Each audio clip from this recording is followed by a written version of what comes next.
Principales escuelas éticas del pensamiento filosófico. Una teoría ética es una teoría filosófica que intenta fundamentar la moral, es decir, justificar su validez y legitimidad. Como toda moral, consiste en una serie de preceptos o normas y una serie de valores. La teoría deberá justificar precisamente estas normas y valores, según el tipo de fundamento que proporcione. Hablaremos de un tipo de teoría ética o de otro. Así, serán teorías distintas las que conciben y defiendan la moral como una búsqueda de la vida buena o como el cumplimiento del deber. El intelectualismo moral. Según esta teoría, conocer el bien es hacerlo. Solo actúa inmoralmente el que desconoce en qué consiste el bien. Puede comprobarse que esta teoría es doblemente cognitivista, ya que no solo afirma que es posible conocer el bien, sino que además defiende que este conocimiento es el único requisito necesario para cumplirlo. El filósofo griego Sócrates fue el primero en mantener dicha postura ética.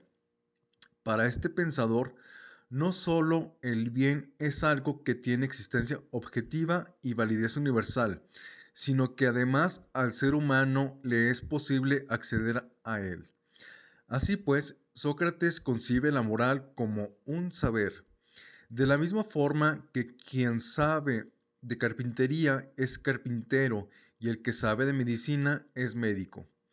Solo el que sabe qué es la justicia es justo. Por lo tanto, para este filósofo no hay personas malas, sino ignorantes, y no hay personas buenas, sino solo sabias. Eudemonismo. Muchas veces habrás preguntado por qué sirve tal o cual cosa, pero en ocasiones esta pregunta es absurda. Así, si preguntamos ¿para qué sirve la felicidad? La respuesta sería que para nada, pues no es algo que se busque como medio para otra cosa, sino que se basta a sí misma. Es un fin. Las éticas que consideran la felicidad, el fin de la vida humana y el máximo bien al que se puede aspirar son eudemonistas. Ahora bien, decir que el ser humano anhela la felicidad es como no decir nada, pues cada uno entiende la felicidad a su modo. Aristóteles fue uno de los primeros filósofos en defender el eudemonismo. Pero, ¿qué entendía Aristóteles por la felicidad? Todos los seres tienen por naturaleza un fin. La semilla tiene como fin ser un árbol. La flecha, hacer diana. No podría ser menos en el caso del hombre, como lo esencial del hombre es su capacidad racional, el fin al que por naturaleza tenderá será la actividad racional. Así pues, la máxima felicidad del ser humano residirá en lo que le es esencial por naturaleza.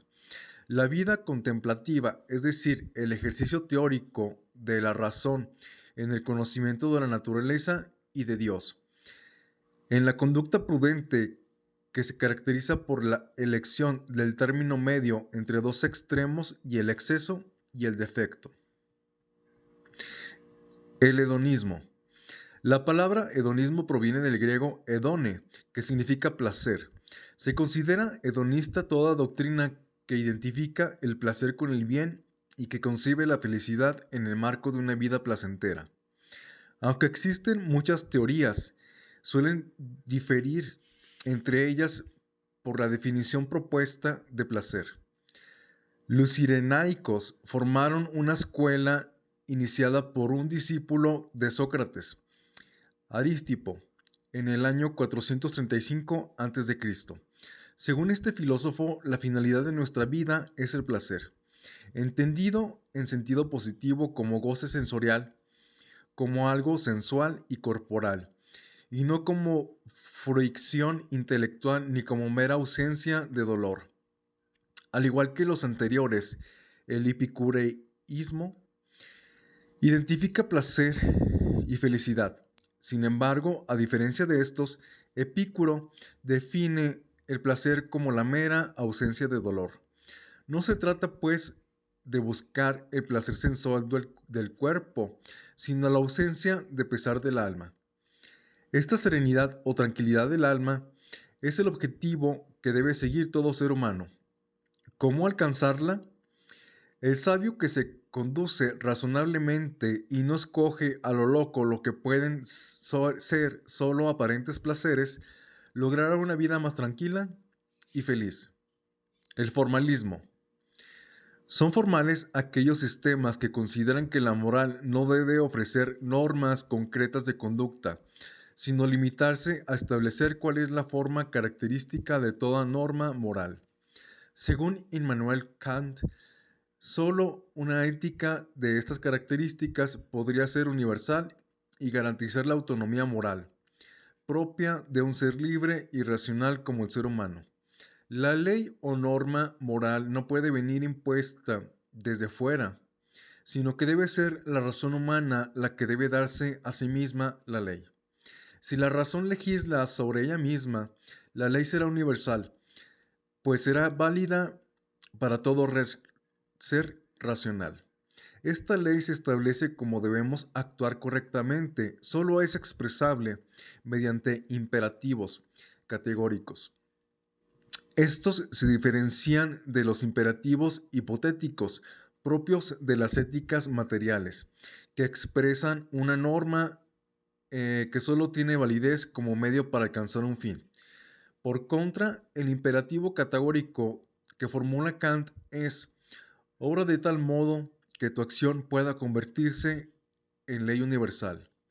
Este imperativo no depende de ningún fin y además no nos dice qué tenemos que hacer, sino que sirve de criterio para saber qué normas son morales y cuáles no. Establece cuál es la forma que debe de tener la norma para ser moral. Solo aquellas normas que sean universales serán realmente normas morales.